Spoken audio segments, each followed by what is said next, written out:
Segunda Reis, capítulo 7.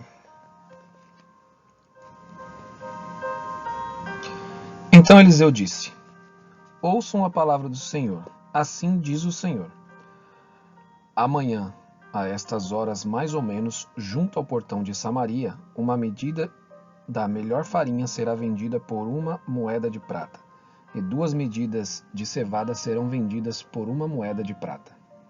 Porém, o capitão em cujo braço o rei se apoiava respondeu ao homem de Deus: Mesmo que o Senhor Deus fizesse janelas no céu, será que isso poderia acontecer? O profeta respondeu: Eis que você verá isso com os seus próprios olhos, mas não comerá disso. O exército dos sírios foge. 4 homens leprosos estavam à entrada do portão da cidade. Eles disseram uns aos outros: Para que vamos ficar aqui, sentados até morrer?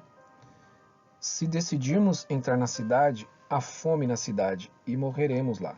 Se ficarmos sentados aqui, também morreremos. Vamos então para o arraial dos sírios e nos entreguemos a eles. Se nos deixarem viver, viveremos. Se nos matarem, apenas morreremos.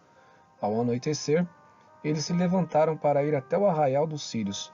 Quando chegaram às imediações do arraial, eis que lá não havia ninguém, porque o Senhor tinha feito com que, no arraial dos sírios, se ouvisse um ruído de carros de guerra e de cavalos, e o ruído de um grande exército, de maneira que disseram uns aos outros: Eis que o rei de Israel contratou os reis dos heteus e os reis dos egípcios para virem contra nós. Por isso, ao anoitecer, eles se levantaram e fugiram, abandonando as suas tendas, os seus cavalos e os seus jumentos, e deixando o arraial como estava, fugiram para salvar a sua vida. Assim, quando aqueles leprosos chegaram às imediações do arraial, entraram numa tenda, comeram e beberam, depois levaram dali prata, ouro e roupas. Então se foram e esconderam tudo. Voltaram, entraram em outra tenda e dali também levaram o que havia e esconderam. Então disseram uns aos outros: Não é certo o que estamos fazendo. Este dia é um dia de boas novas e nós nos calamos. Se esperarmos até a luz da manhã, seremos tidos por culpados. Vamos agora mesmo anunciar isto no Palácio Real. Assim, eles foram e gritaram para os porteiros da cidade, anunciando o seguinte: Fomos ao arraial dos sírios, e lá não vimos nem ouvimos ninguém. Encontramos apenas os cavalos e os jumentos amarrados, e as tendas como estavam. Então os porteiros gritaram e fizeram anunciar a notícia no interior do palácio real. O rei se levantou de noite e disse a seus servos: Deixe que eu explique a vocês o que os sírios nos fizeram. Eles sabem que nós estamos famintos, por isso saíram do arraial e se esconderam no campo, pensando assim: Quando eles saírem da cidade, nós os apanharemos vivos e entraremos na cidade.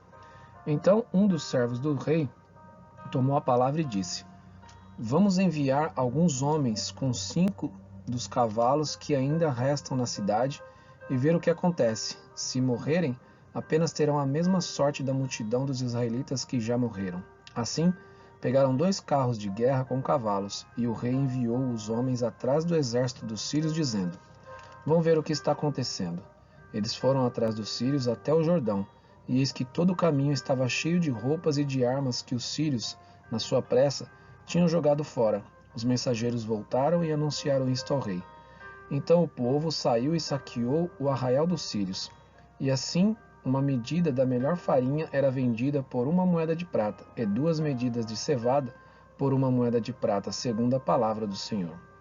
O capitão em cujo braço o rei tinha se apoiado foi encarregado pelo rei de guardar o portão da cidade, mas o povo o atropelou junto ao portão e ele morreu, como o homem de Deus tinha dito quando o rei foi falar com ele.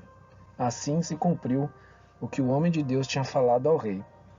Amanhã, a estas horas mais ou menos, junto ao portão de Samaria, 2 medidas de cevada serão vendidas por 1 moeda de prata, e 1 medida da melhor farinha será vendida por 1 moeda de prata. Aquele capitão havia respondido ao homem de Deus: Mesmo que o Senhor Deus fizesse janelas no céu, será que isso poderia acontecer segundo essa palavra? Ao que o profeta havia respondido: Eis que você verá isso com seus próprios olhos, mas não comerá disso. E assim aconteceu com ele, porque o povo o atropelou junto ao portão e ele morreu.